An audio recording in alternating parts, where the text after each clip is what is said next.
por essas trocas, né, que tivemos que fazer e a oportunidade de aproveitar um congresso, um intervalo. E nós gostaríamos de começar com no começo mesmo, a sua origem familiar, a sua lembrança de infância, da primeira escolarização, lugar e quando nasceu. Ok. Olha, muito obrigado pelo convite, não é? Para contribuir com um pouco da minha curta experiência para este projeto aqui, que eu acho que é bem-vindo. Como referi, eu sou Patrício Vitorino Langa, sou moçambicano, nasci na cidade de Xai-Xai, que é uma pequena cidade que dista cerca de 200 quilômetros da capital de Moçambique, que é Maputo. Portanto, a cidade de Xai-Xai está na província de Gaza. Como diz Macambo. Exatamente. Portanto, a minha origem, portanto, em termos de parentesco, não é? Que eu me recorde, o ancestral mais remoto que eu conheço é o que eu conheci e foi o meu avô, não é? Paterno, que era de uma zona chamada Xizaván, que é uma zona considerada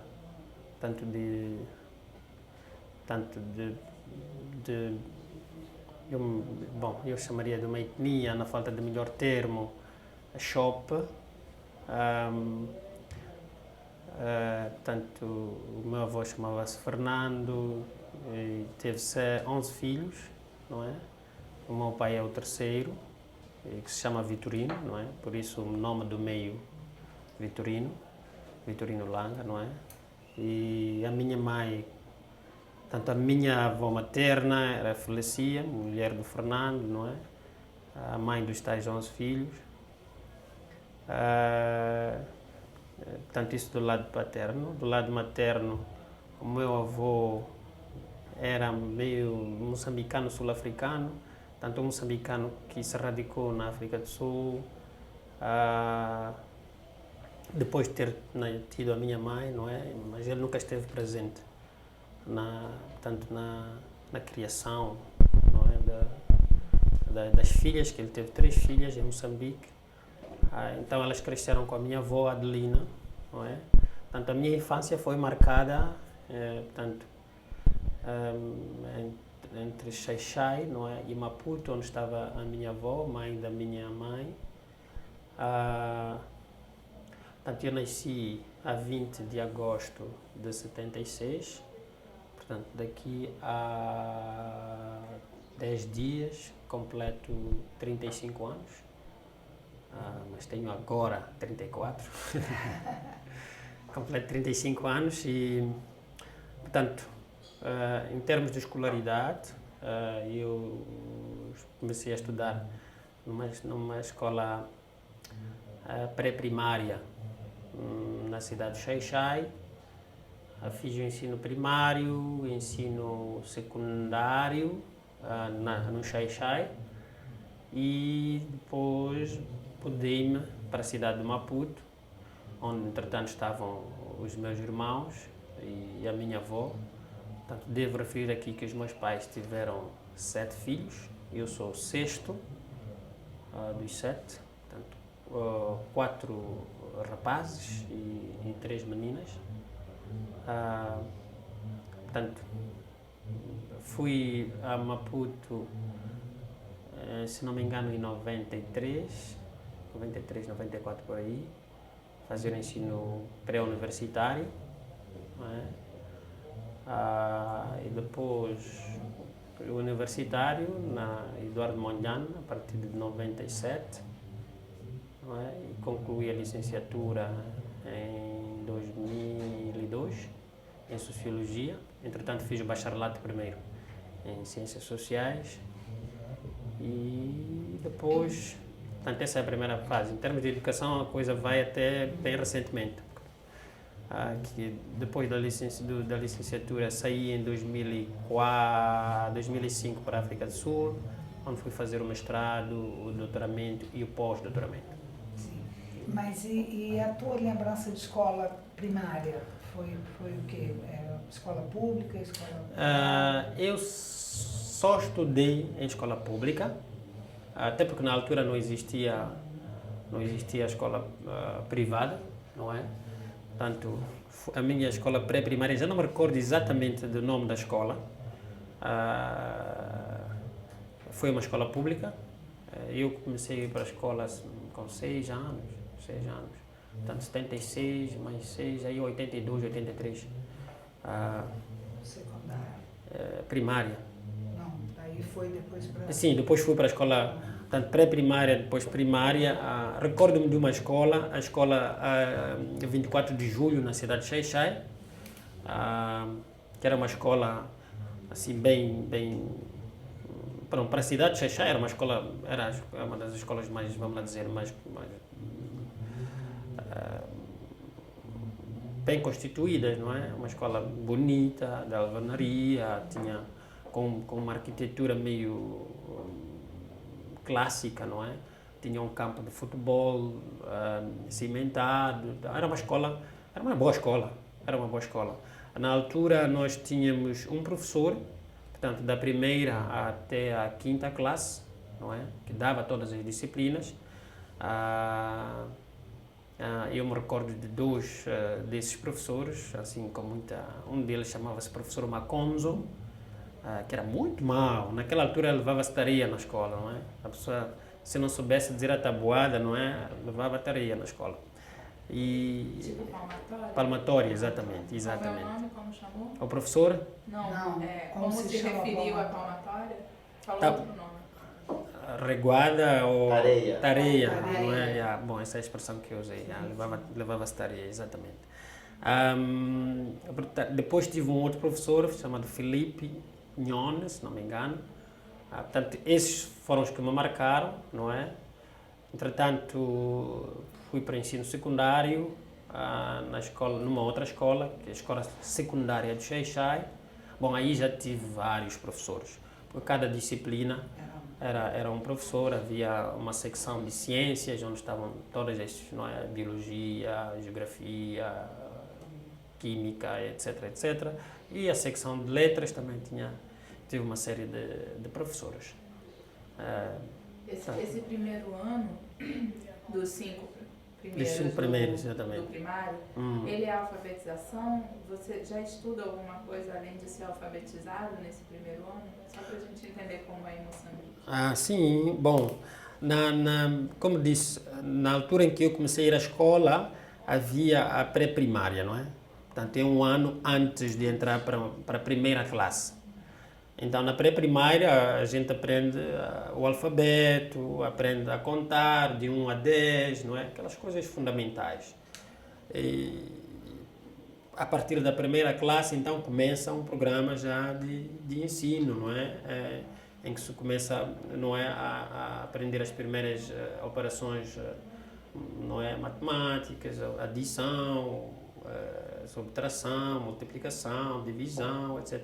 Então, progressivamente, não é, a pessoa vai, portanto, o currículo ia introduzindo novas, não só novas disciplinas, mas também, porque no primeiro ou segundo ano, se não me engano, só tínhamos português e matemática. Então, na terceira classe, introduzia-se a disciplina de ciências naturais, não é? Então, português, matemática e ciências.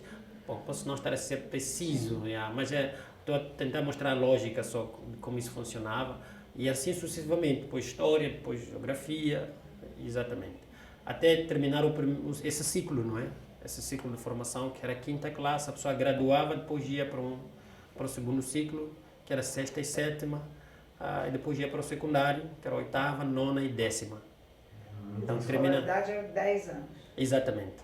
Depois era o pré-universitário, que é a 11ª e 12ª classe.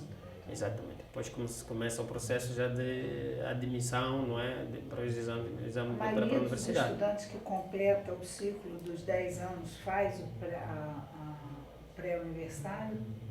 Ou ali se perde muito? Não tenho estatísticas exatas, mas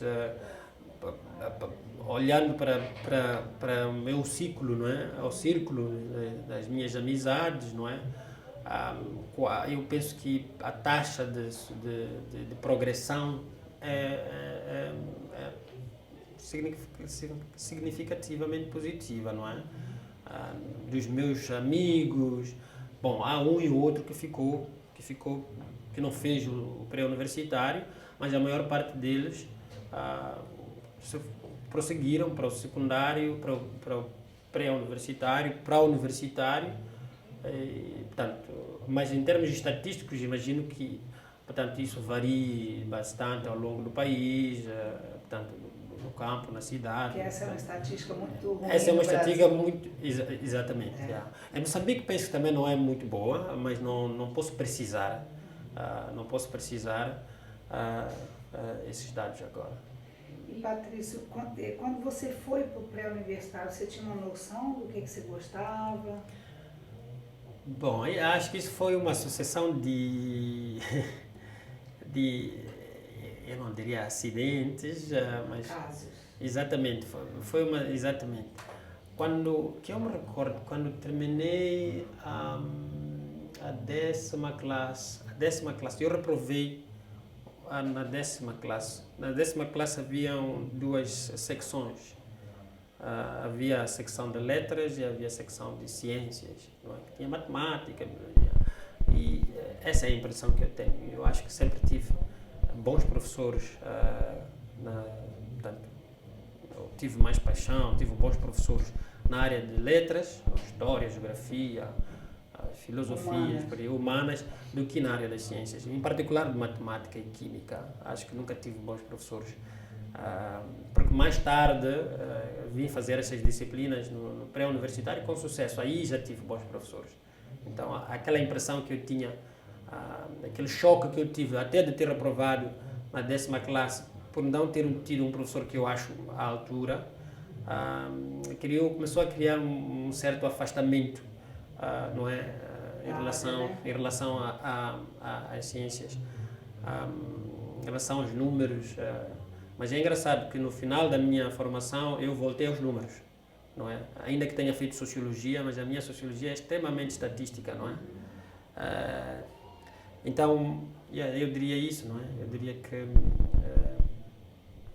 fui me inclinando mais para as letras. Entretanto, quando fui estudar para a Escola Francisco Manhanga, já em Maputo, para o pré-universitário, tinha a opção de, portanto, seguir na altura o sistema, portanto, houve uma reforma do Sistema Nacional de Educação e criou-se as áreas, sim, portanto, não me recordo bem qual é a designação, mas havia ciências com matemática, todas as ciências tinham matemática, não é? Mas havia letras com matemática para aqueles que queriam fazer economia, não é? Tinham cadeiras fundamentais que incluíam a matemática, mas também existia a possibilidade de se fazer portanto, o ensino médio sem incluir a matemática, não é? Então, eu já estava recuperado do choque, não é? Escolhi tanto letras com matemática.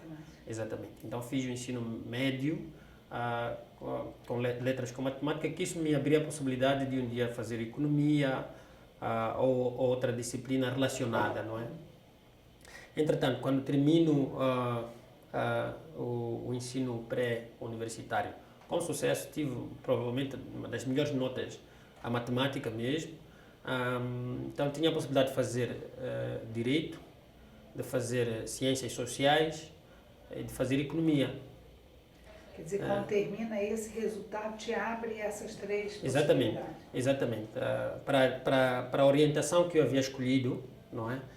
Eu poderia fazer essas disciplinas das ciências humanas, de uma maneira geral, sociais e humanas, incluindo a economia. Bom, estou a dizer incluindo a economia porque uma das condições para fazer a economia era ter feito matemática no ensino médio.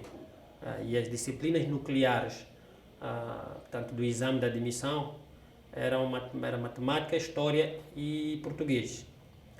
Vocês não têm exame de admissão aqui, tem vestibular, não é? Já tiveram? Vestibular agora. Exato, agora é vestibular. Que também está perigando morrer, né? Exatamente. Então, no nosso caso, o exame do 12º ano não é necessariamente o vestibular, portanto, significa que terminar o 12º ano, a pessoa está graduada e começa um novo processo de, portanto, concurso, né, para admissão à universidade, não é? Então, se chama assim, graduado? Quando a pessoa termina o 12º ano, gradua, sim, terminou o nível, não é? Não, porque graduação no Brasil é já da universidade. Bacharelado, licenciatura. Tá bem, tá bem. Bom, graduado aqui é no sentido de ter terminado um ciclo de formação. Exatamente, um ciclo de formação, exatamente. Portanto, nessa altura eu fui inscrever-me para fazer o exame de admissão e estava dividido, não tinha certeza se iria fazer direito. Na verdade, a minha cabeça estava feita para o direito ou economia. Eram as duas primeiras opções. Mas fui lá com um amigo que fez comigo o ensino médio. Enquanto íamos para o campus, não é? Para o campus universitário, onde fizemos a inscrição, íamos discutindo, não é? Sobre o que significa cada uma destas profissões, o que significa ser jurista, o que significa ser economista. Pensávamos que com o direito teríamos poder suficiente para fazer com que as coisas, não é?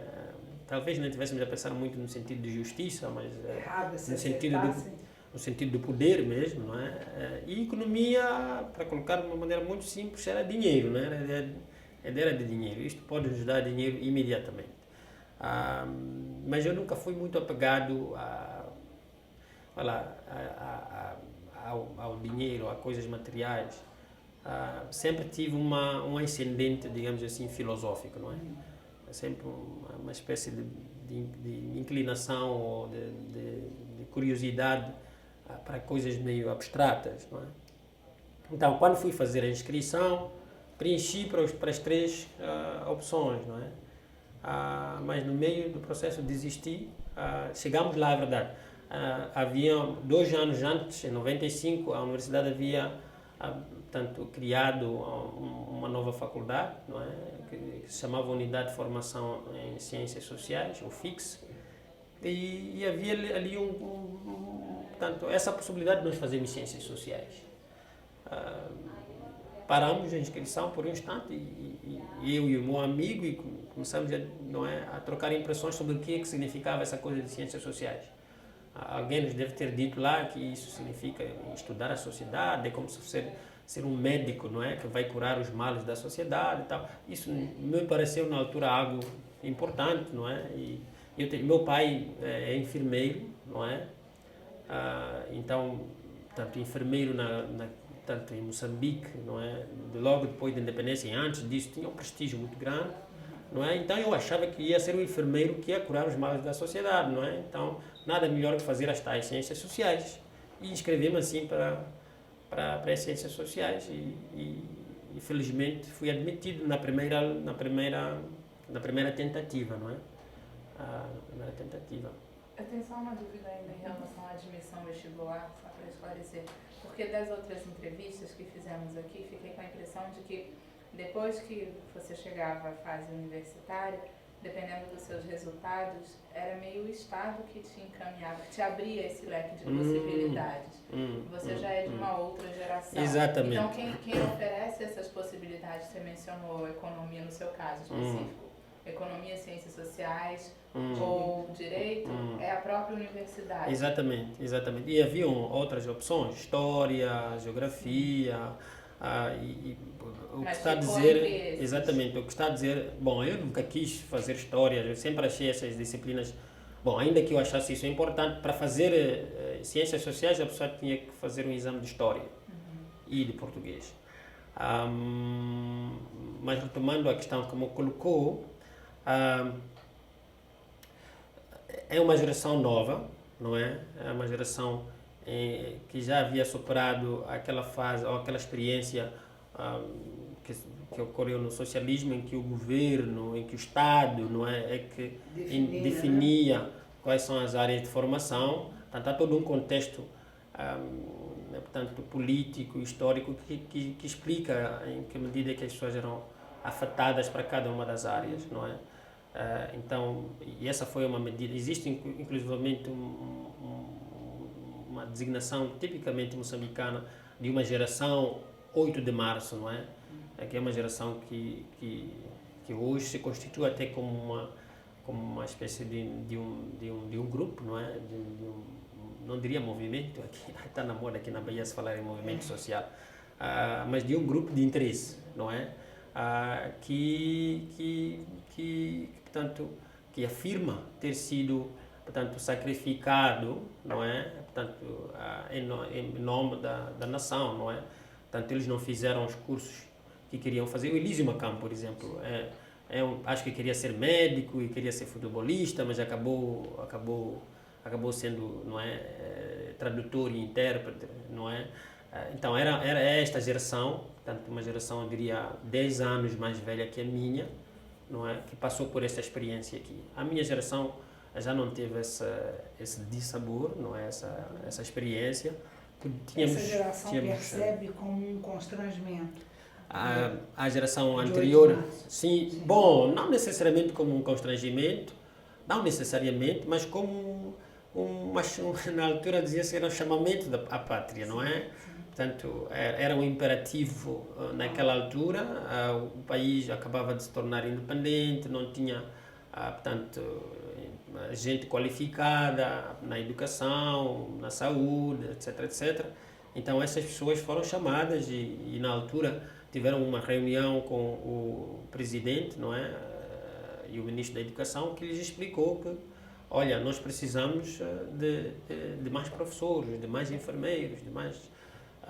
e muitos deles foram, inclusivamente, mandados para fora de Moçambique, para estudar, não é? Para Cuba, para os países do leste, não é? Que tinham uma afinidade ideológica e relações de cooperação com Moçambique nessa altura, não é? E quando você diz que o apelo por uma profissão ou por um curso que tivesse uma ideia de melhorar ou curar a sociedade, isso tinha um sentido político? Você identifica assim ou um sentido mais... Bom,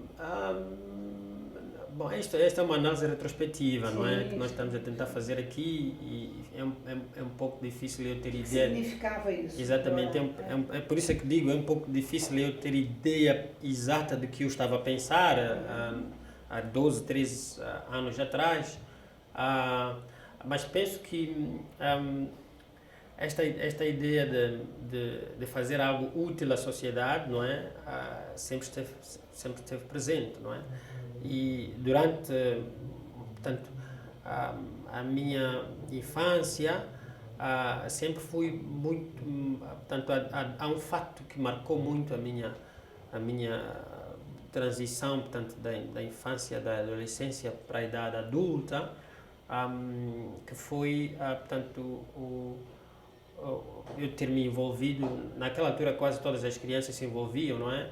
No movimento escolar, não é? Da Revolução, nós éramos chamados às flores, não é? Que nunca murcham, não é? As flores da Revolução, não é? Que era um discurso de Samora Machel, mas não só de todo daquele contexto. E eu tive a ocasião de estar com Samora Machel por 3 ocasiões. Então, isso marcou-me, não é? Isso marcou-me. Então, acho que de alguma maneira isso informou um pouco esse sentido que eu tinha de fazer algo pela sociedade. Entretanto, a própria morte de Samora Machel foi uma coisa que me afetou bastante, em 86, não é?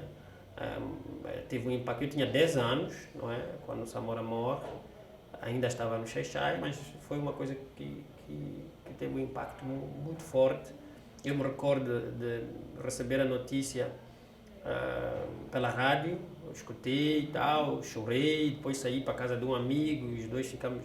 Foi uma coisa muito forte mesmo, foi uma coisa muito forte. Então, é provável que isso tenha influenciado.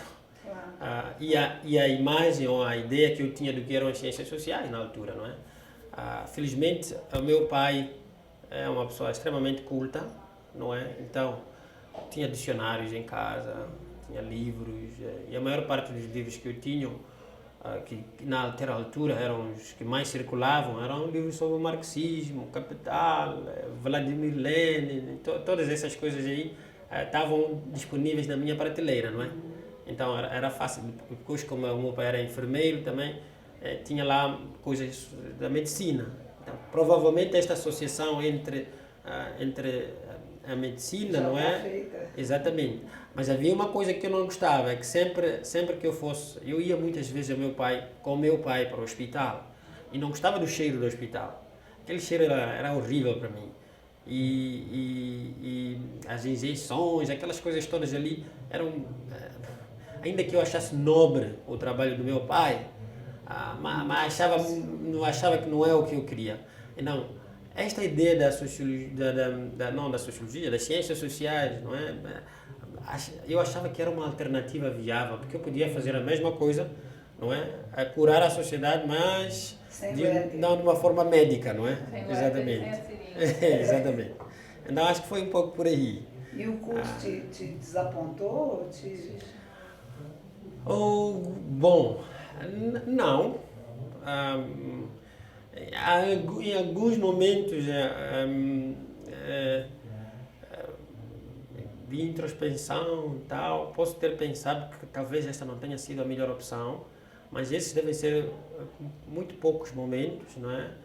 As condições da formação também podem ter influenciado para esses momentos assim de incerteza em relação à opção que eu fiz de estudar ciências sociais, mas não diria que estou desapontado com as ciências sociais, mas provavelmente com aquilo que eu pude passar a perceber a partir delas.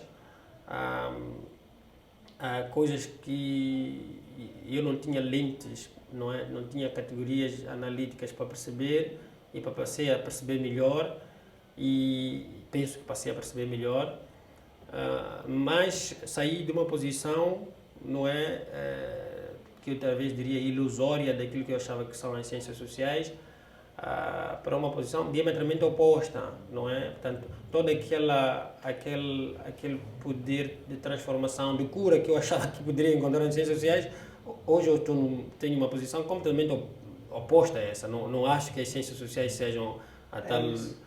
Exatamente.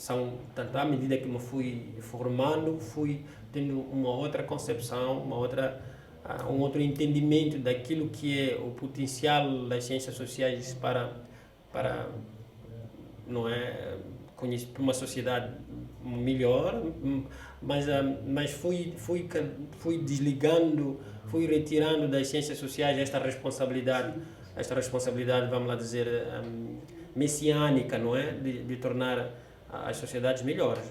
E qual o potencial das ciências sociais, então, hoje, como você?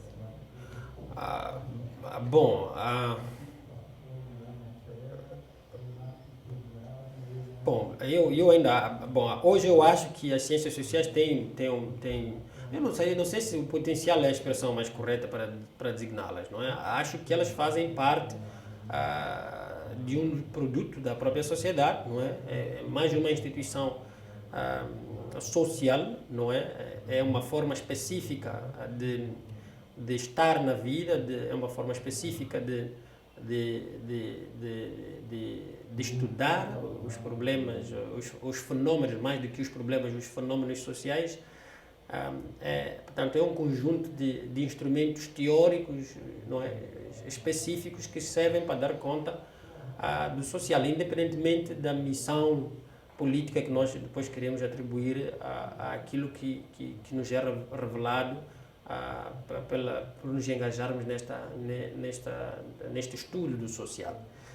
Portanto, cada vez mais retiro esta visão, ou vou abandonando esta visão exatamente de uma ciência social engajada com a transformação da sociedade, ainda que a compreensão também possa, não é, de alguma maneira implicar um certo nível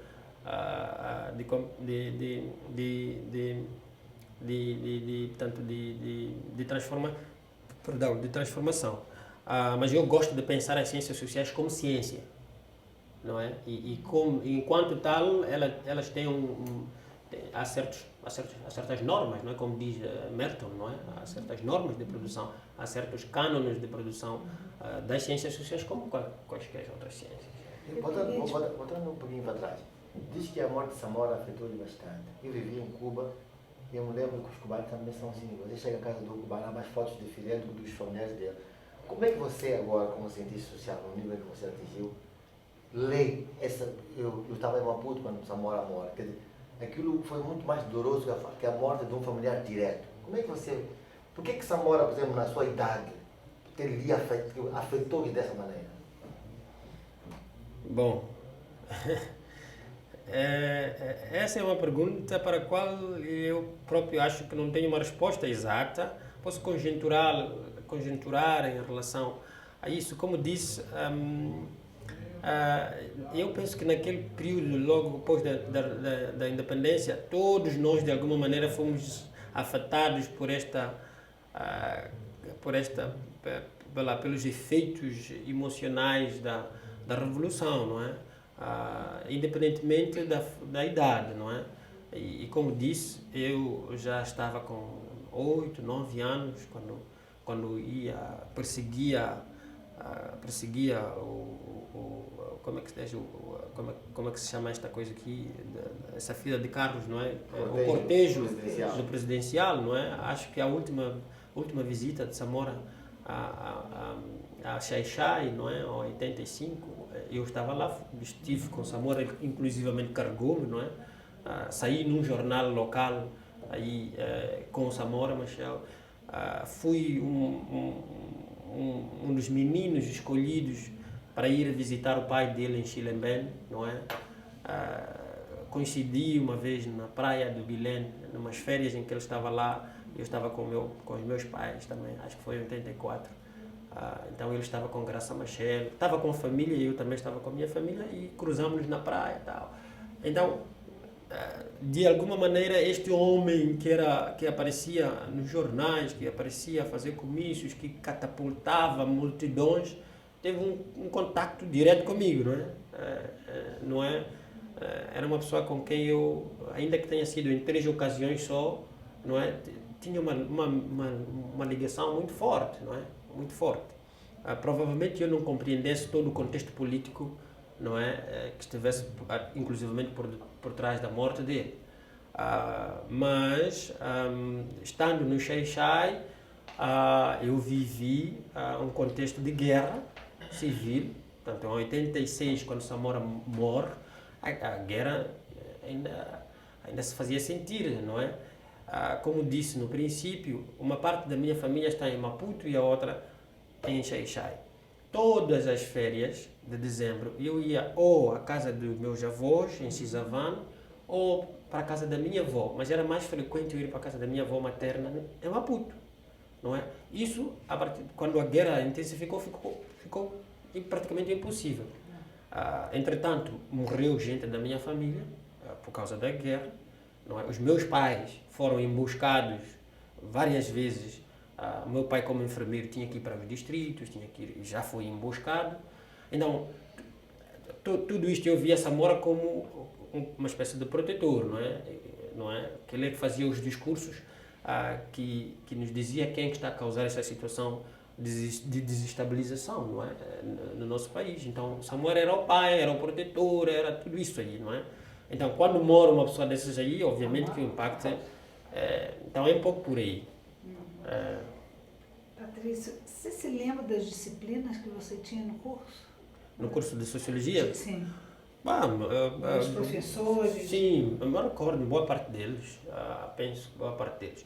O nosso curso, quando eu entro para a universidade, portanto, o currículo ainda era de 5 anos, não é? Portanto, era um currículo de 5 anos para a obtenção do grau da licenciatura, não é? Licenciatura. Entretanto,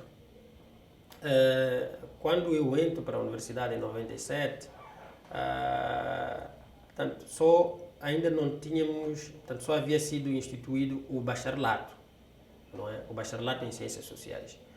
E para o bacharelato em Ciências Sociais nós tínhamos a disciplina de, portanto, Introdução às Ciências Sociais, não é? Que era uma disciplina genérica. Tínhamos História do Pensamento Contemporâneo, não é? Acho que quem nos deu a cadeira, portanto, o professor de Introdução às Ciências Sociais foi um filósofo da educação, que hoje é meu colega de faculdade, não é? Em Maputo, Miguel Buendia, portanto, de origem espanhola. Conhece? Não conheço personagem bem de... Isso. 100 anos de solidão. Exatamente, Miguel Buendia. Depois tinha o Fernando Ganhão, que era professor, dava-nos história, temas de história de Moçambique contemporânea, uma coisa parecida. Moderna. Tem uma história moderna e contemporânea. Tem uma história moderna e contemporânea. Aurélio Rocha, que dava Moçambique contemporâneo. Bom, a Bela Cis era assistente do Miguel Buendia, se não me engano. Conceição Osório, mas isso já foi no segundo ano. Então, eu estou-me a referir às cadeiras do primeiro ano ainda. Portanto, tinha essas cadeiras no primeiro ano. Peso importante de história.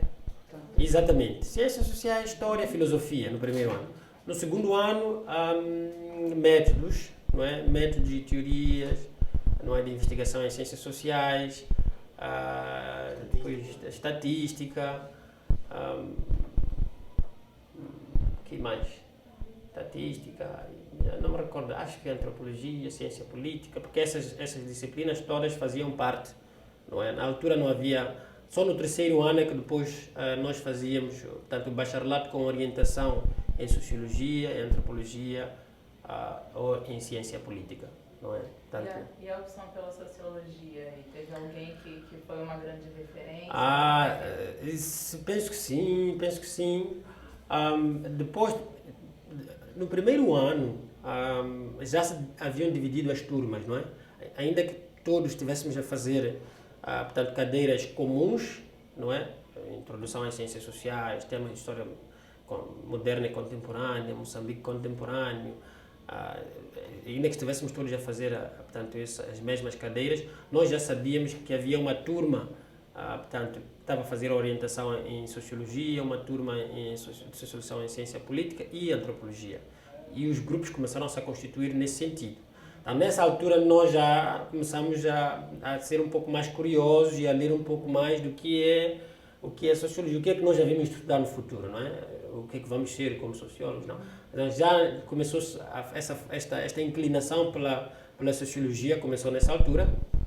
No primeiro ano eu ainda estive registrado como estudante de ciência política, mas estava lá um professor, jovem ainda, hoje, bom, não diria que é um amigo, mas é um colega com quem trabalho sem nenhum problema, que era assistente do professor Fernando Ganhão, entretanto falecido já. Esse jovem estava a estudar aqui no Brasil, não preciso dizer o nome, estava a estudar aqui no Brasil, e então ele ia de férias a Moçambique, e durante o período em que estava em Moçambique ele era assistente de Fernando Ganhão. Então ia à sala de aulas e eu achava ele extremamente arrogante. O método dele de ensino não me parecia... Então isso criou-me uma espécie de... Desinteressei-me pela turma de ciência política e mudei de orientação, portanto, de ciência política para sociologia. E acho que fiz a melhor escolha, até hoje acho que fiz a melhor escolha. De lá para cá foi um processo quase que natural, não é? Foi uma sequência de eventos. Entretanto, portanto, nós entramos em 97, até 2000, o curso de Sociologia, portanto, o curso de Ciência Política, portanto, abriu uma licenciatura, não é? Portanto, que eram mais 2 anos, 3 anos, mais 2, de licenciatura em Administração Pública. O curso de Antropologia também criou uma licenciatura em Antropologia. E eu entrei em 97 com o meu irmão para a faculdade, o Quitério Langa, que é 10 anos mais velho que eu. Então nós entramos na mesma altura, fomos colegas de turma, discutíamos muito em casa. discutíamos muito. Né? E nós vivemos, quando eu fiz o ensino médio, no ensino pré-universitário, eu vivia com ele. Eu e o meu irmão só preparávamos juntos para o exame de admissão. Eu e o meu irmão havia estudado em Cuba, etc, etc. Então, já tinha uma certa visão das coisas. A gente discutia muito, mas éramos muito bons amigos. Eram da mesma turma, Da mesma, mesmo na faculdade? sim, do mesmo ano, entramos no mesmo ano, exatamente. E então ele fez, a orientação dele era antropologia, e eu não queria estar na mesma turma, não queria, então, Sabia, né? eu sabia, exatamente, então eu fiz sociologia, não é? Só que para eles a situação já estava clara, eles já sabiam que terminado portanto, o bacharelato, imediatamente faria a licenciatura. Então, isso criou em mim um certo mal-estar, porque o curso de Sociologia ainda não havia sido, portanto, exatamente, para a licenciatura. Então, nós fomos a primeira turma, portanto, que frequentou esse curso de Sociologia, antes, inclusivamente, de ele estar oficializado ou reconhecido, de ser reconhecido pela universidade. E isso gerou uma série de problemas lá, porque entretanto houve uma greve, não é? Houve uma greve cuja gênese, não é? Pelo menos da informação que eu tenho, surge exatamente da nossa turma, não é? Portanto isso teve implicações muito grandes, inclusivamente penso que na qualidade do próprio curso que nós tivemos, mas também abriu outras oportunidades, não é? Porque, entretanto, com a greve, houve um grupo de professores estabelecidos em Moçambique, já professores moçambicanos com muita experiência, que se retiraram, não é? Que abandonaram o projeto de formação em Ciências Sociais, e em particular de Sociologia, e nesse processo foram substituídos por outros professores, alguns deles sem tanta experiência assim, mas outros com muita experiência, como foi o caso do Elísio Macambo, não é? Que acabava de voltar ou de retomar o contacto com Moçambique. E o Elísio Macambo havia sido, portanto, colega do meu irmão mais velho, não é? Eu já não vi Elísio Macambo há não sei quantos anos, não é? Porque ele saiu de Moçambique nos anos 80. Mas o encontro com Elísio Macambo foi uma grande revelação, foi, eu diria, em toda a minha carreira, a melhor coisa que me aconteceu, porque até hoje continua a acontecer, continuo a trabalhar com ele, continua a ser provavelmente a maior referência que eu tenho, tanto a nível de moçambicanos, não é? Em termos teóricos, em termos de experiência de vida, em termos de alguém que já fez as pegadas que eu acho que devo um dia fazer, não é? Então, esta greve... Você acha que essa sua preocupação de, num certo sentido, separar a ciência da política, num sentido mais estrito, é tributária dessa sua aproximação com ele? Penso que sim, de alguma maneira sim. Acho que é uma relação simbiótica, não é? É uma relação simbiótica porque, entretanto, começamos a fazer, digamos assim, a compreensão portanto, o entendimento que eu tenho do que é sociologia, do qual é o propósito da sociologia, se ela tem algum propósito, não é? Foi bastante influenciado pelo período em que eu tive aulas como estudante do Elísio Macambo e pelos eventos que foram se sucedendo, não é? Porque as aulas foram apenas o início de uma relação acadêmica, não é? Que depois se expandiram para outras coisas, não é? Então, durante esse percurso todo, a gente fomos constituindo nas esferas de debate, fomos constituindo espaços de troca de ideias e sim, ela é uma das grandes influências que eu tenho. E como foi a decisão de ir para o doutorado na África do Sul? Por que lá? Mestrado, né? Isso, bom, essa é uma... Mestrado, essa é doutorado é que foi para isso, é uma... Também lá. É uma história, bom, é o seguinte, quando eu termino o bacharelato, como fiz referência, houve esta confusão lá na universidade, a minha primeira intenção foi sair de Moçambique, não é? Eu já ao nível de bacharelato, havia lido Anthony Giddens, Ulrich Beck, não é? Havia lido uma série de autores, muitos deles vivos ainda. Fiquei a saber há coisa de um mês que esta decisão de nos exporem a autores vivos foi tomada pelo Elísio e por um outro professor, José Castiano, num café, não é? Não foi uma coisa de dizer, olha, vamos dar esses miúdos aqui, já chega, tudo bem, eles precisam de conhecer os clássicos, não é? Os Marx, Weber, Durkheim, todos esses, mas todos esses já estão mortos, não é? Não sei quanto. Vamos introduzi-los àquilo que eles chamaram de clássicos menores, não é? Que estão vivos. E isso da minha parte teve uma influência muito grande, porque eu comecei a trabalhar com o Ulrich Beck, não é? Sociologia do Risco, e fiz a minha tese de licenciatura exatamente com estes dois professores, com Elísio e o José Castiano, como meus supervisores de tese, não é? da licenciatura. E portanto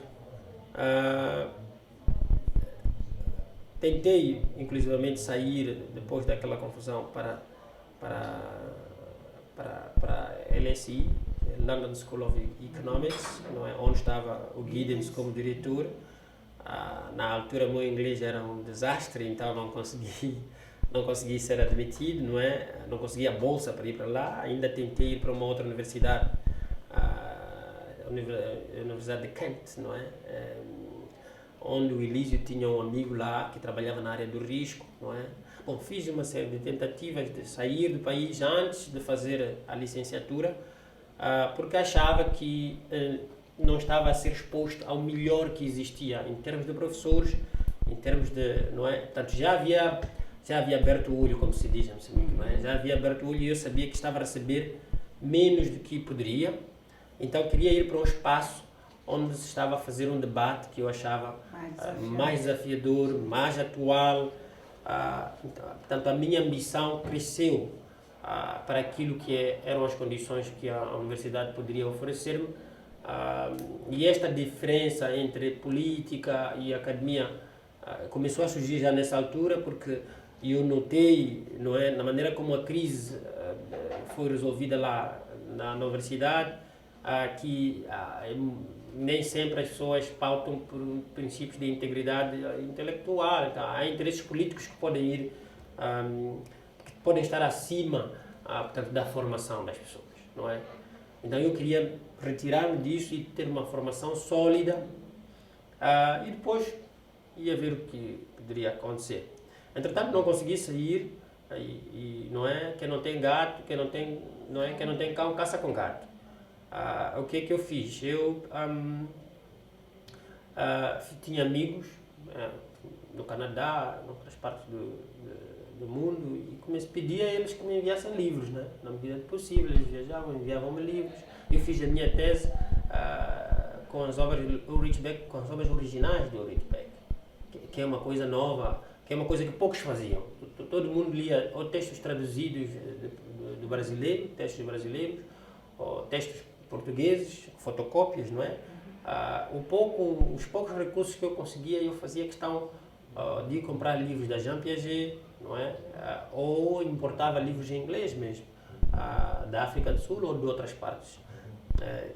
Então eu tinha esta preocupação com uma formação de qualidade. E então terminei a licenciatura e fui o primeiro classificado, não é?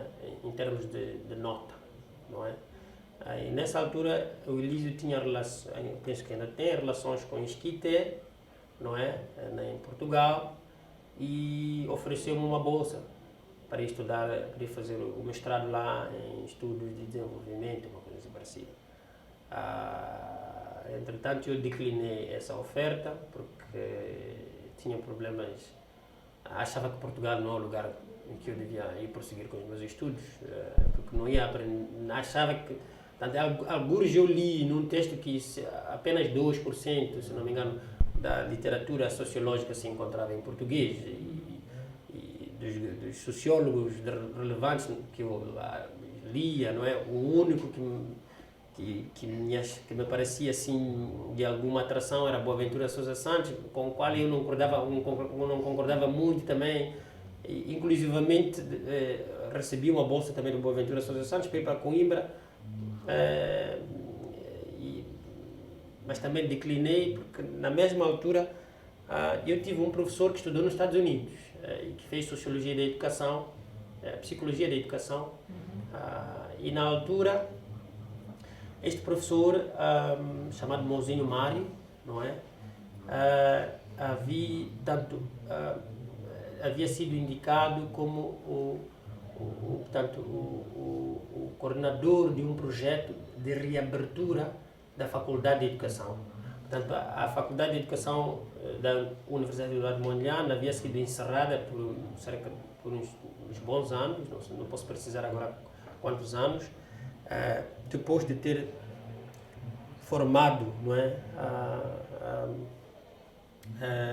estes professores na geração 8 de março. Boa parte da geração 8 de março foi formada na Faculdade de Educação.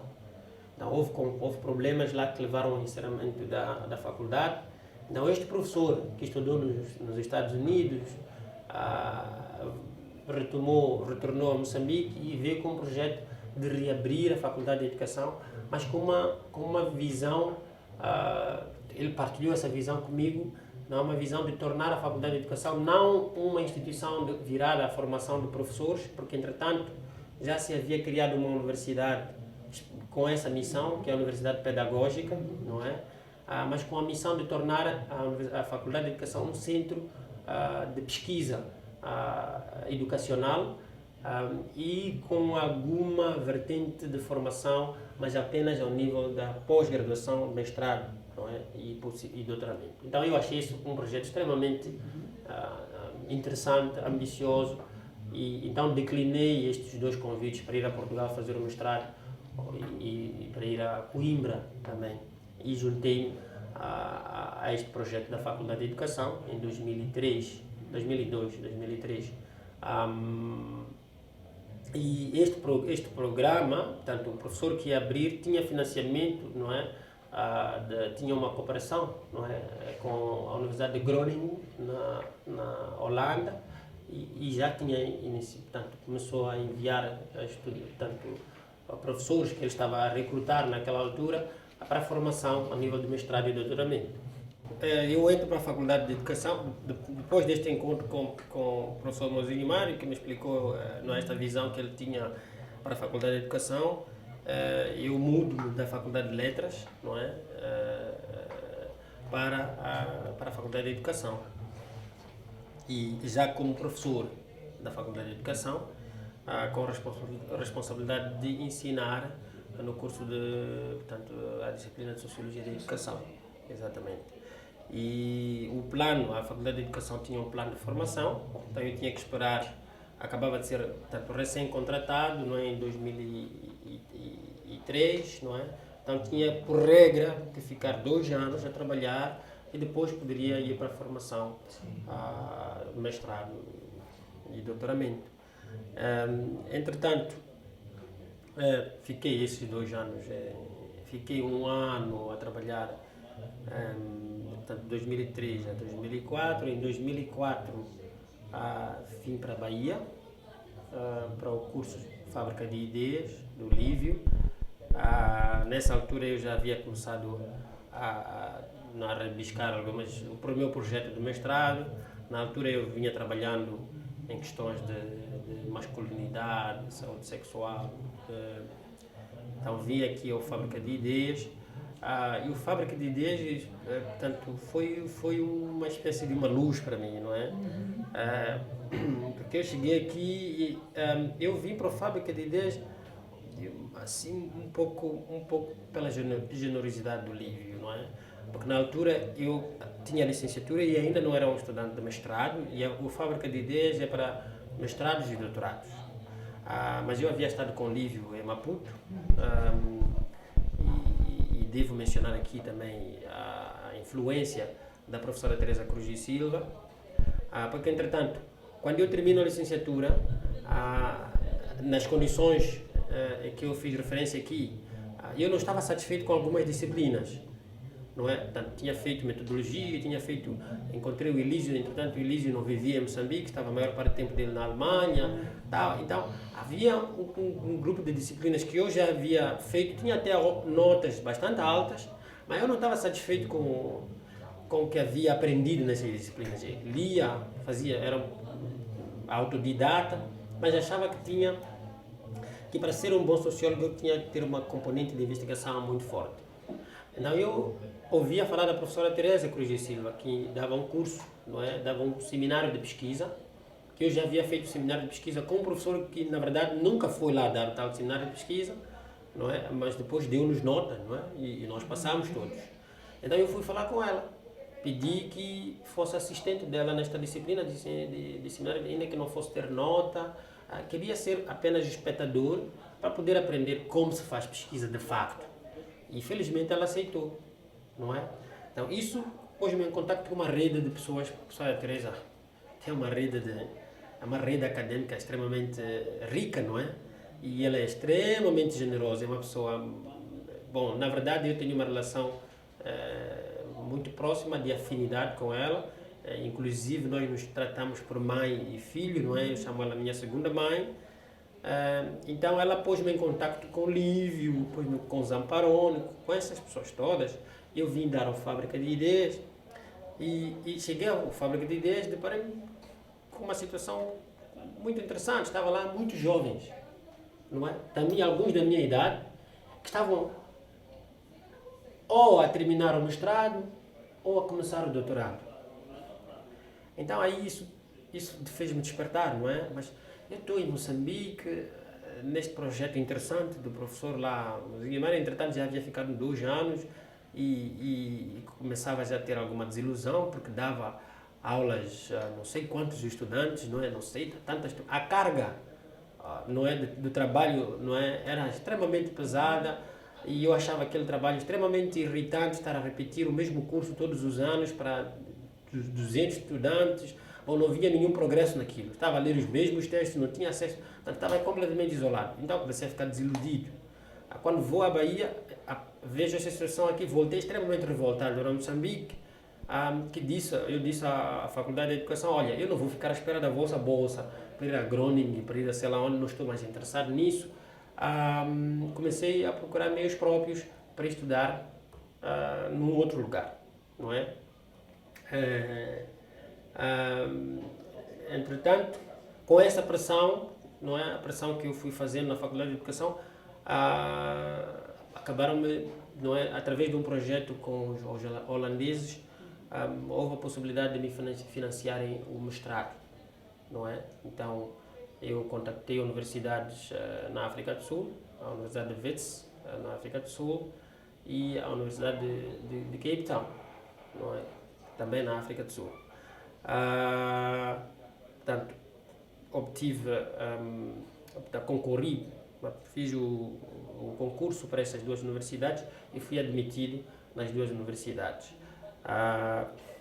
Entretanto, a universidade, portanto, eu tinha que fazer alguma coisa relacionada com a educação para poder justificar a Faculdade de Educação, exatamente. Isso, a bolsa, mas a minha ideia continuava a estudar sociologia pura, se aqui isso existe, sociologia geral, não é? Esta que era a minha paixão, mas entretanto, eu só vou pegar em alguma coisa relacionada com a educação para poder justificar a bolsa. Então, concorri para a WITS, fui admitido, mas a WITS não tinha portanto, o curso na WITS era um curso por dissertação, portanto, não me iria expor às aulas, não é? Eu ficava lá como pesquisador, fazia a minha dissertação e depois submetia. E eu estava interessado em adquirir habilidades noutra língua, não é? E eu sabia que o inglês era a língua de comunicação científica que mais portas me poderia abrir. Então, declinei a Universidade de Wits e fui para para Cape Town, para a UCT, University of Cape Town, em 2005, em fevereiro de 2005, e comecei a fazer lá o mestrado. Foi um pouco difícil no início. Então, do leque de disciplinas que havia lá, ou de cursos que havia lá, que tinham alguma relação com a Faculdade de Educação e que me interessavam de alguma maneira, tinha lá um curso chamado Higher Education Studies, não é? Que é estudos de ensino superior, exatamente. E a coordenadora desse curso era uma professora, por quem tenho muita grande amizade, não é? Porque ela admitiu-me numa entrevista assim, telefônica. Ela disse: venha. Eu disse: olha, eu tenho dificuldades de inglês. Ela disse: não há problema, eu confio em ti, você vai poder fazer. Venha. E foi assim. Eu peguei nas malas e fui. E fui admitido, ainda que o meu inglês não fosse dos melhores. Então, esta professora americana, já naturalizada sul-africana, já está lá há muitos anos, recebeu-me muito bem. E ela estava, portanto, ela, como disse, era coordenadora deste curso. E comecei as aulas. As primeiras aulas foram um choque, porque eu chegava à sala, a minha turma, vocês conhecem o passado histórico da África do Sul, das relações raciais na África do Sul. A minha turma era feita literalmente de 7 brancos acima dos 50, não é? Portanto, todos que viveram aquela experiência do apartheid, não é? Que olhavam para mim como se fosse um animal na sala de aulas. E principalmente quando eu tivesse que falar, não é? Então aquilo era um ambiente, não tinha nenhum sul-africano lá. Bom, eles eram sul-africanos, mas brancos, não é? Então era um ambiente extremamente hostil. E lá eu comprei um gravador desses, não é? Os professores lá falavam, eu punha o gravador, pedia sempre para pôr o gravador na mesa do professor, eles falavam, tal, muitas coisas escapavam-me, mas depois eu pegava no gravador, ia para casa, relia, ouvia de novo, transcrevia. Portanto, entretanto, a universidade tinha um centro lá chamado Writing Center, portanto, para as pessoas que tinham dificuldades com a língua. Então, sempre que tivéssemos trabalhos, eu tinha que fazer os trabalhos e acabar 2 semanas antes, ir submeter lá para o professor de inglês que estava lá sobre isso, não é? Ia corrigindo os meus erros, tal. Isso foi um trabalho aturado, entretanto, eu isolei-me, deixei de ir a Moçambique, isolei-me na África do Sul, cortei laços com todos os moçambicanos, não é? Porque eu só queria falar inglês, ou estar com pessoas que falam inglês. Fui viver para uma residência onde tinham estudantes que só falavam inglês. Bom, não tinha nada contra os moçambicanos, mas era um investimento que eu estava a fazer, tinha um propósito e era isto que eu queria. E paulatinamente, 6 meses depois, fui superando. Já estava a falar na sala de aula, já conseguia discutir, inclusivamente reclamei, porque achava que me estavam a avaliar não de acordo com as minhas capacidades, não é? Mas pela língua, não é? E um dos episódios que eu me recordo de um professor que ele, portanto, deu-nos uma avaliação. O curso tinha um cariz sociológico muito forte, não é? Portanto, era sociologia aplicada à educação, ao ensino superior. E naquela turma eu era o sociólogo, os outros eram de outras áreas de formação. Então eu tinha um domínio muito forte da teoria, muito forte. Então conhecia os grandes clássicos, Marx, Weber, não só da sociologia de uma maneira geral, mas portanto, a minha formação teórica é muito extensa, não se limitava a sociólogos, não é? Então, filósofos, não é? Schutz, Habermas, Niklas Luhmann, todos esses tinham um arcabouço teórico muito forte. E eles não. Então, essa foi o meu trunfo. E na altura eu já havia começado a desenvolver uma relação de trabalho e de interesse com a obra de Pierre Bourdieu, não é? E Pierre Bourdieu na África, no mundo anglófono, ele havia sido descoberto, principalmente nos Estados Unidos. Nos Estados Unidos. Foi traduzido por Lac Wacant nos Estados Unidos. Então, Bourdieu estava na moda, não é? Bourdieu estava na moda. E, entretanto, ele já havia morrido, né? Em 2002 ele morreu. Então, estava naquele período em que todo mundo estava a querer recuperar Bourdieu, que acabava de morrer e tal. Então, eu era um especialista em Bourdieu. Ninguém conhecia Bourdieu ali melhor do que eu. Então, eu usei isso como trunfo. Tá vendo? Fizemos um trabalho, o professor deu uma nota não muito alta, alta, mas comparada aos outros ali. Então, eu disse, olha, peço a correção deste trabalho. E os meus colegas mandaram-me o trabalho que eles haviam submetido. Eu disse, olha, peguei nos dois trabalhos e disse, este trabalho, teoricamente, é muito fraco. Como é que essa pessoa tem 90 e eu tenho 70? E na África do Sul existem tribunais acadêmicos, não é? Eu posso levar o professor ao tribunal acadêmico se ele não conseguir me justificar. Não, porque eu senti que havia um viés racista ali, não é? Porque as minhas notas nunca superavam. Não é? Então essa reclamação mudou o cenário. A partir da altura que eles viram que havia essa possibilidade de eu levá-los para a barra do tribunal acadêmico, as relações começaram a mudar e as minhas notas subiram. Eu fiz o mestrado com muito boa nota, fiz a dissertação com distinção. Entretanto, quando eu faço, portanto, fiz as cadeiras, a parte curricular, não é? Porque era preciso fazer primeiro as cadeiras, não é? Os cursos. Quando terminei, tive uma supervisora no primeiro ano que não me agradou, não é? E mudei de supervisor por sugestão da diretora do curso com quem eu tinha muito boa relação, não é? Com quem tinha muito boa relação, ela sugeriu, ela viu esta inclinação teórica que eu tinha, então sugeriu um professor que é um dos maiores sociólogos na África do Sul, disse, olha, parece que você não está a ser compreendido. Aliás, essa foi a justificação que o professor que me deu a nossa baixa usou. Eu não compreendo o que ele está a dizer. Então eu disse, realmente, você não é sociólogo, você não tem competência para me julgar, para avaliar e dizer que o meu trabalho não é.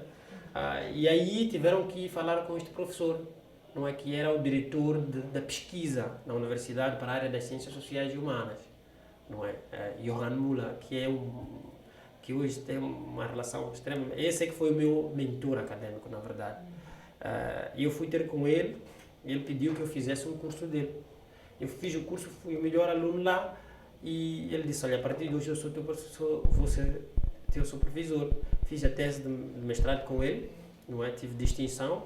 A minha tese foi avaliada por um professor da Universidade de Sydney e por uma da Universidade de Bath, na Inglaterra, e foi com menção honrosa, e a universidade ofereceu-me uma bolsa para fazer o doutorado. Foi sobre o que a sua dissertação? A minha dissertação foi sobre a constituição do campo do ensino superior em Moçambique. Então, eu usei Pierre Bourdieu, teoria do campo social, não é, para explicar portanto, a expansão e diversificação do campo do ensino superior em Moçambique. Entretanto, terminada a tese, ganhei a bolsa, mas tinha que voltar para Moçambique, porque já tinha o meu período de licença tinha terminado, então eu volto a Moçambique em fevereiro de 2007. Volto a Moçambique e, portanto, apresento uma faculdade, eu digo, olha, já terminei o mestrado, entretanto eu gostava de prosseguir, gostava de fazer o doutorado, e nessa altura havia mudado o diretor da faculdade, não é? Portanto, o professor Mozinho cedeu lugar a um outro diretor, e eu fui ter com ele e expliquei que eu gostava de estudar, e este diretor foi de alguma maneira compreensivo, não é? E autorizou que eu fosse estudar, até porque eu tinha recursos próprios, não precisava da bolsa. Mas assim você mantinha vínculo? Mantinha o meu vínculo, exatamente, foi por isso que eu voltei lá. Então, eu disse, olha, eu peço para sair, não vou causar nenhum transtorno na universidade, porque os recursos que eu vou usar não são daqui da universidade, e nem vou pôr em causa, portanto, a lista de espera que já existe lá na faculdade para ir para a formação, porque a maior parte dos professores em Moçambique ainda são formados fora de Moçambique, ao nível do mestrado e do doutorado. Agora menos ao nível do mestrado, porque já temos mestrados lá, mas ainda há muita saída para o Brasil, para outros países, não é? Mas qual era a contrapartida para você continuar vinculado à universidade? Dava cursos lá? Sim, pronto, durante o período em que estava em licença, não tinha que dar cursos, não é? Quando a pessoa tem uma licença de formação, reduzem o seu salário em 25%, não é? E recebes apenas 75%. Mas no doutorado você se desligou de sim. salário, né? De obrigação? Não. Bom, há uma parte aí que eu não sei se devo dizer isso publicamente, não é? Porque tem. Bom, vou tentar dizer isso sem citar nomes, não é? O que acontece é o seguinte: quando eu estava a fazer a formação, a pessoa que era responsável pela transferência dos nossos recursos lá para a sobrevivência na África do Sul, teve um conflito comigo, porque eu achava que ele não estava a transferir aquilo que deveria transferir, não é? Então reclamei, a pessoa não respondeu satisfatoriamente, disse que eu poderia escrever inclusivamente para o doador. O dinheiro não era moçambicano, o dinheiro era de um doador que mandava para Moçambique, que depois mandava para nós. Então quando ele não me responde satisfatoriamente, eu escrevo para o doador. Já falava inglês, não é? Já escrevia bem inglês. Eu disse, então, por que não? Escrevi diretamente para o doador. Eu disse, olha, eu estou a receber isto, é isto que eu devo receber? O contrato não está claro, não é? Então o doador respondeu com o conhecimento dele, não é? Então isso criou uma situação, não é? Eu disse, você não foi claro, não foi explícito, não disse. Então ficou... Primeiro ele viu que eu tinha, de alguma maneira, o poder da caneta, não é? Eu, se não ficasse... Entretanto, eu já escrevia análises para o jornal, não é? Reflexões, críticas, tal. Então já sabiam que este podia ser uma ameaça, não é? E a gestão desta pessoa, que depois ficou gestor da própria instituição, não era das melhores, não é? Não era das melhores. Então eu poderia constituir uma ameaça. Então quando eu apareço depois da formação, eu digo, olha, já terminei, tenho uma bolsa, gostava de voltar. Para ele era menos um problema na universidade, não é? Então era menos um problema. Então autorizou logo autorizou. E isso foi bom, para mim foi uma vantagem. Não só autorizou que eu fosse, como dispensou 100%.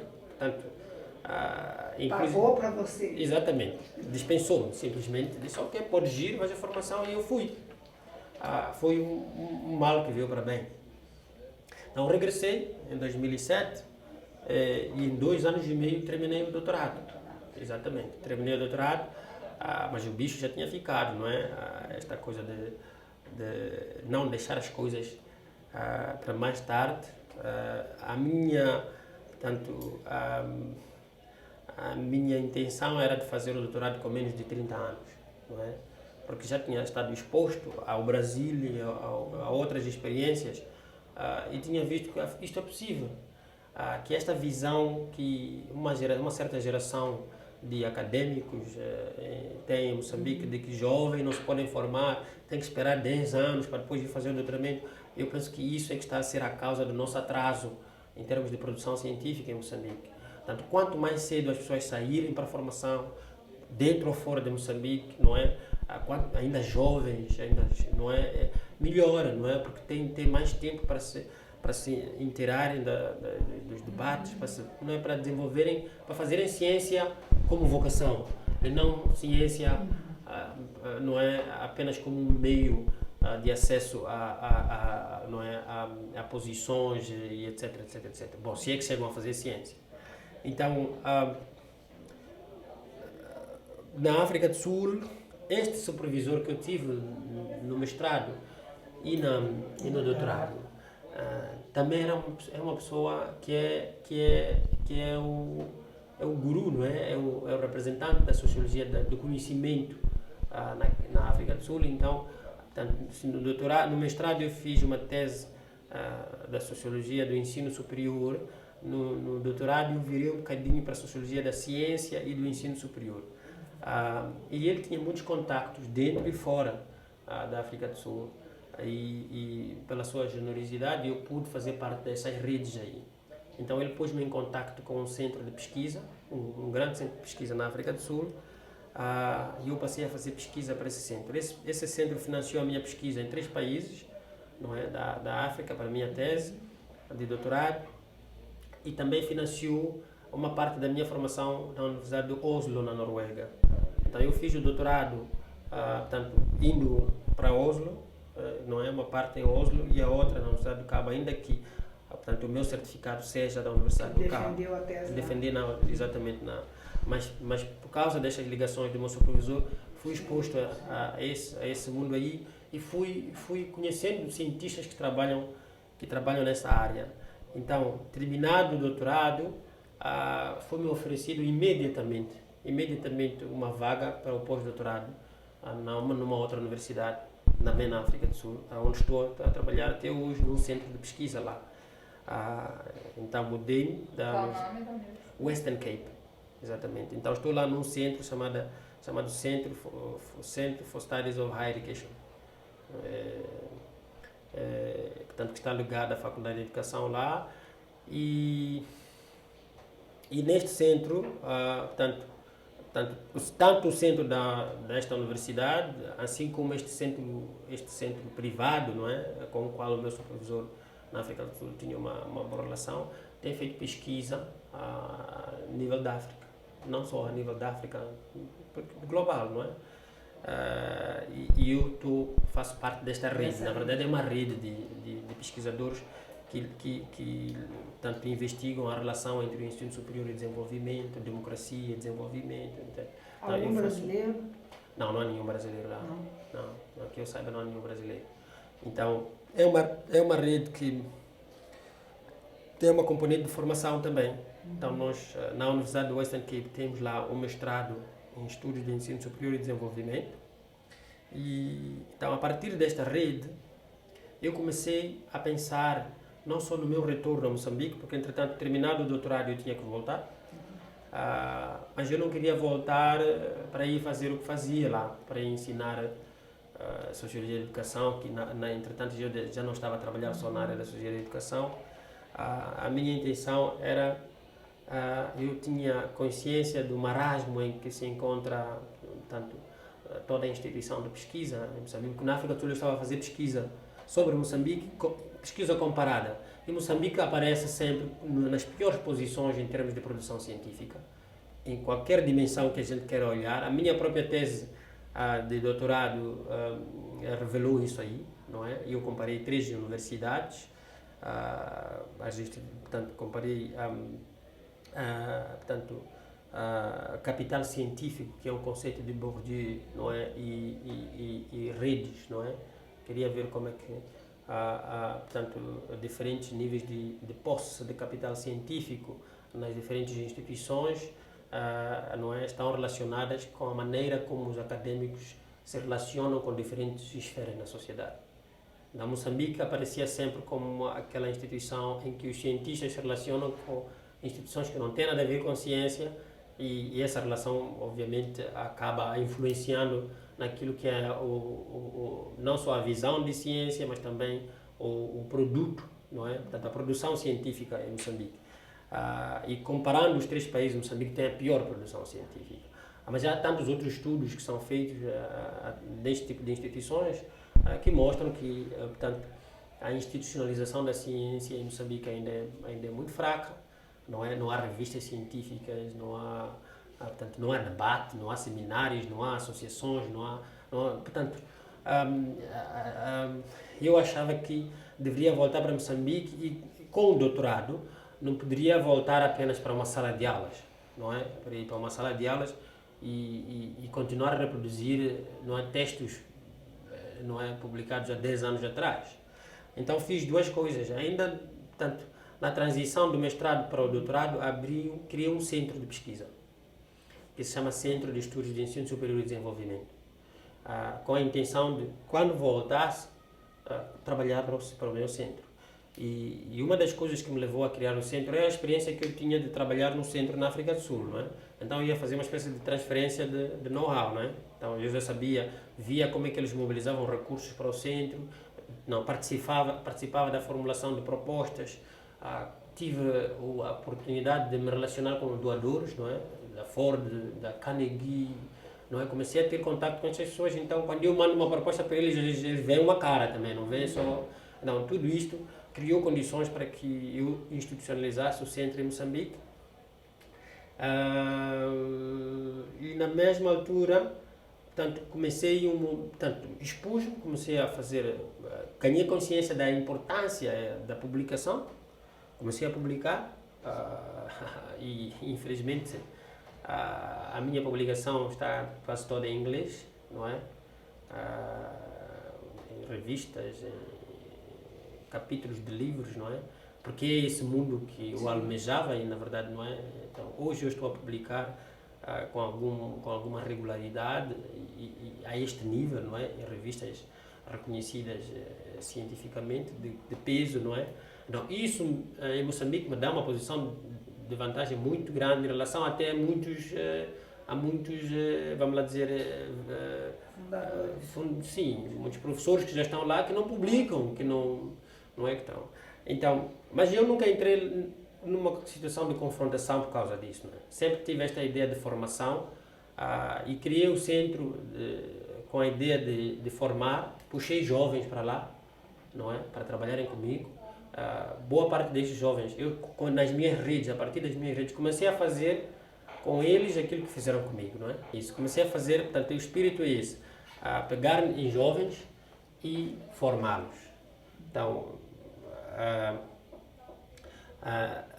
tinha que criar uma plataforma em que eu pudesse fazer isso aí. Então, uma das coisas que eu comecei a fazer foi mobilizar os jovens para que nos associássemos, não é?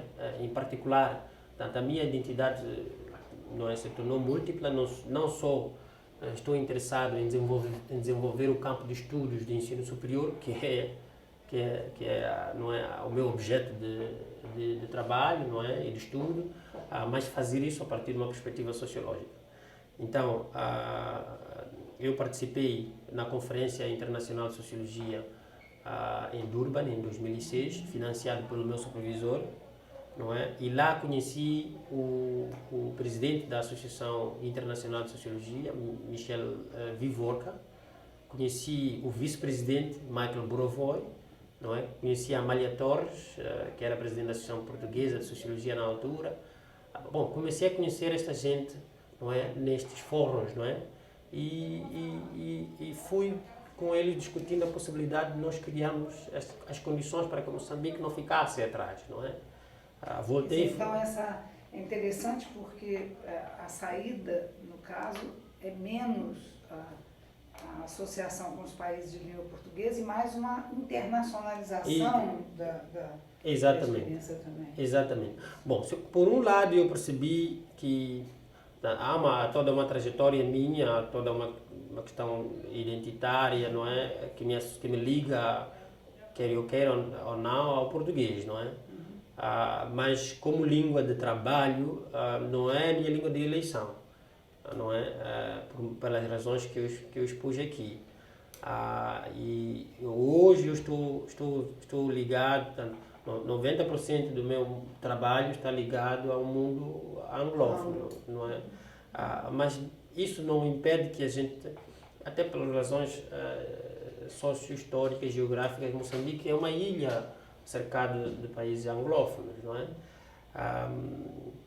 Então, eu achei que, ainda que a minha rede não seja muito grande ainda, não é? Achei que poderia começar a partilhar esta rede com tanto as instituições de Moçambique, com os estudantes, não é? E que aquilo o pouco que eu consegui conquistar abrisse caminho para os outros, não é? Esse centro tem uma relação com a universidade? Não, o centro é autônomo. Não, sim, o centro autônomo, você tem cooperação? Sim. E vou chegar lá. Eu abro o centro como uma entidade, como uma associação de pesquisadores fora da universidade, exatamente para fugir da burocracia da universidade, não é? Porque os países africanos, de uma maneira geral, são muito seduzidos pelo financiamento externo. Então, há muitos projetos de pesquisa, mas não só, acabam não tendo um impacto na produção de conhecimento, um impacto na formação das pessoas, porque a questão acaba sendo monetária, não é? Começa-se a discutir os recursos e não o que nós podemos fazer com os recursos. Então eu pus o centro fora da universidade e constituí os órgãos tudo fora da universidade. Entretanto, a partir do centro, nós desenhamos tanto projetos, não é, de pesquisa, mas não só projetos de pesquisa. Como eu havia dito, comecei a pensar nessa altura em trazer portanto, este programa de formação na área do ensino superior para Moçambique. Sim. Mas o centro não dá formação. Então aí, como eu sou professor da universidade, criei as condições para que o programa fosse institucionalizado dentro da universidade. O programa de formação. Portanto, mas a relação, portanto, os recursos para que isso aconteça, eu busco através do centro. Então, eu já tenho relação com os holandeses, não é? Com a Noruega, através do centro e através da minha relação com a África do Sul, da minha rede. Então, eles já me conhecem a mim e confiam, não é? Então, eles trazem os recursos para a universidade. Então, o que eu fiz é mobilizar, portanto, pessoas dentro da universidade, a direção, entretanto, a universidade tem uma nova direção, a faculdade e a universidade, de uma maneira geral, tem uma nova direção que já é um pouco mais flexível e sensível. Não só tem um capital simbólico maior do que o que eu tinha quando estava lá. Se eu sair dependendo da universidade, agora eu saí precisando provavelmente da universidade, hoje a universidade precisa mais de mim do que eu da universidade. Se eu quiser sair de lá e ir para outra universidade, posso com a maior facilidade. Então, mas este sentido de que, deixa-me colocar as coisas assim, na África do Sul eu sou mais de um cientista. Em Moçambique não. Você é pioneiro. Em Moçambique eu sou um cientista, exatamente, e que pode dar uma outra visão, uma outra direção, pode tentar, na medida do possível, melhorar as condições em que a formação ao nível da graduação, da pós-graduação está sendo feita. E hoje é dia 10, não é? Um dia muito feliz para mim, porque o meu primeiro grupo de estudantes deste programa saiu hoje de Moçambique para Oslo por 6 meses para irem fazer o primeiro curso, não é, deste programa aqui. Exatamente. Vão ficar 6 meses onde vão fazer os cursos introdutórios, depois voltam para Moçambique e vão continuar com o resto da formação. Então, isso só me mostra que é possível nós encontrarmos alternativas aos desafios que se colocam lá. São alunos de que nível? De mestrado. Exatamente. Então, eles vão fazer portanto, as cadeiras introdutórias lá, uma parte, depois voltam, continuam o curso na Universidade Eduardo Mondlane. Entretanto, estes são parte destes estudantes, já colaboravam comigo no centro. Na pesquisa. Então agora vão ter a formação, provavelmente um dia façam um doutorado. Tal. Então é um pequeno ciclo, não é? E isso é um bocadinho uma influência que eu tiro de Bourdieu e de outros, não é? Que não trabalhavam sozinhos, não é? Claro. Eles têm um trabalho de equipe, não é? Eles têm uma equipe que vão fazendo, não é? E penso que a ciência hoje faz-se assim. Ninguém pode dar conta de tudo, não é? Portanto, isto por um lado. Por outro lado, tentei fazer a mesma coisa com a Associação Moçambicana de Sociologia, mas de uma maneira... Vamos falar justamente nisso. Exatamente. Você é membro fundador. Exatamente. É de quando a associação? Bom, há uma pequena história por detrás ainda dessa fundação da associação. Portanto, houve 2 tentativas anteriores à minha tentativa, que foi bem sucedida, de constituição de uma associação de sociologia, não é?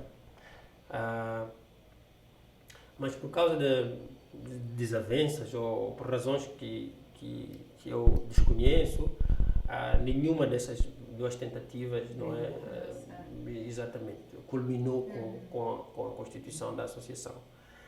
Ainda na África do Sul, ainda a fazer o doutorado, como disse, em 2009, em 2006 eu havia estado com o presidente da Associação Internacional de Sociologia, com o presidente da Associação Portuguesa, com o vice-presidente da Associação o vice-presidente da Associação Internacional, que hoje é o presidente da Associação Internacional, que é um sociólogo americano, Michael Buravoy, que na altura era responsável pelas associações nacionais de sociologia. E me tornei amigo do Michael, não é?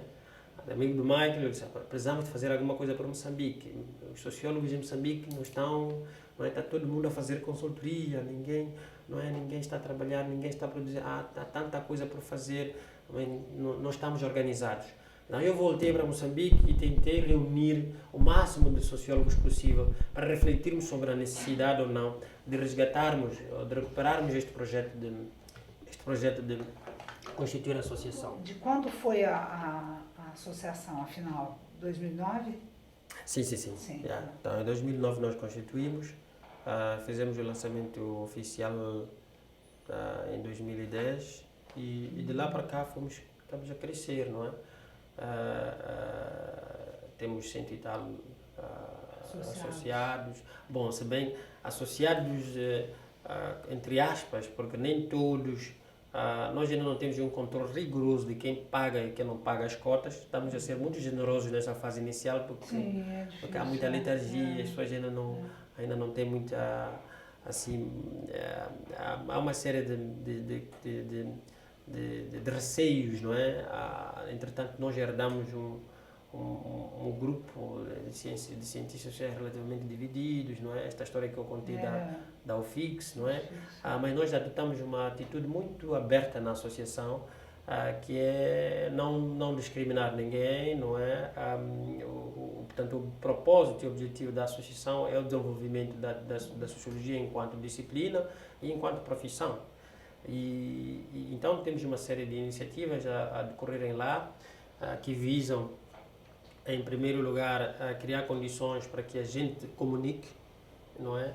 A criar condições para que a gente publique o que está a pesquisar, não é?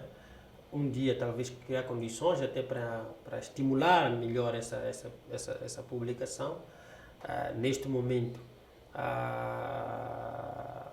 estamos a criar a revista moçambicana de sociologia, exatamente, portanto, o Elísio Macamo é uma das pessoas que está envolvida diretamente nisso, mas tem a professora Isabel Casimiro que também está aqui, e tem outras pessoas que estão em Moçambique, não é? Que estão a trabalhar conosco neste projeto. Temos portanto, esta é a primeira, é o nosso primeiro mandato, não é? E ainda estamos a tratar de questões básicas, não é? De institucionalização, não é? De institucionalização. Entretanto,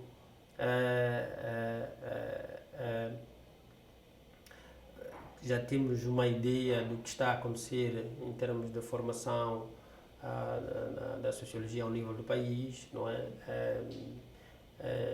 Emitimos, quando necessário, opinião em relação à natureza dos cursos. Queremos criar uma espécie de uma grade que nos dá princípios básicos do que é a formação em sociologia, não é? Para que cada um faça o que acha que é, não é? Tem que haver uma grade curricular mínima, com alguns padrões. Então, no meio de tudo isto, eu acabei sendo convidado portanto, a fazer parte de uma equipe de um conselho, do Conselho Nacional de Avaliação de Qualidade do Ensino Superior em Moçambique, que é um órgão do Estado e que vai velar pela qualidade do ensino superior. Portanto, as coisas vão se encaixando, não é? Estão se encaixando. Então, um dos mandatos deste novo órgão aqui é trabalhar com instituições profissionais, não é? E de investigação, exatamente para promover a ciência, para promover a qualidade do ensino, etc, etc. Então, são essas coisas nas quais eu estou envolvido, não é? A sua gestão como presidente é de quanto tempo? É de 5 anos. 5 anos. Exatamente, renováveis. Sim. É de 5 anos e depois... E o centro continua ativo? Sim, o centro continua. Como disse, as coisas não funcionam apenas com a minha presença. Tenho equipes lá de trabalho, eu sou apenas a cabeça, não é? E vamos tentando, não é?